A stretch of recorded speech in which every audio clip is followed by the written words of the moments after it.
Hello everyone, আজকে আমি তোমাদের সাথে রান্না শেয়ার করব। আমি এখন মাছের ফ্রাই করব। মাছের ফ্রাই যেন লাল হয় সেভাবে বারবার এপাশ ওপাশ করে মাছের ফ্রাইটা করব, যাতে পুড়ে না যায়। মাছের ফ্রাই লাল হতে হবে। আজকে আমি মাছ ভাজি করতেছি। ইভেন আজকে আমার খেতে ইচ্ছা করতেছে মুখির ডাল, তাই আজকে আমি মুখির ডাল রান্না করব।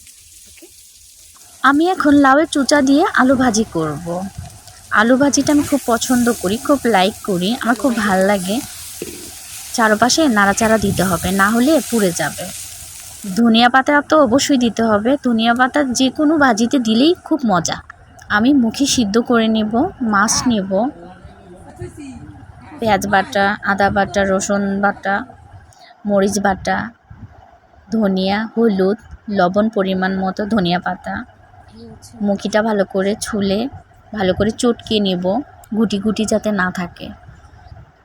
ভালো করে চটকালে গুটি গুটিটা যাতে না হয় সেভাবে ভালো করে চটকাতে হবে মুখিটা।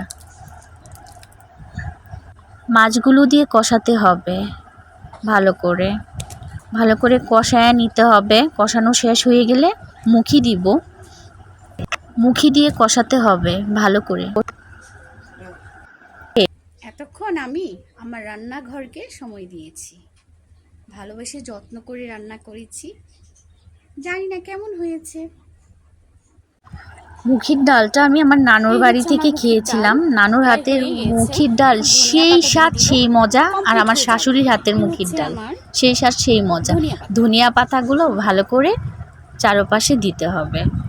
ধনিয়া পাতার সেন্ট কিন্তু সেই মজা, সেই সেন্ট মুখির ডালের। রান্না আমার কমপ্লিট। এখন রান্নাঘর থেকে বিদায় নিব।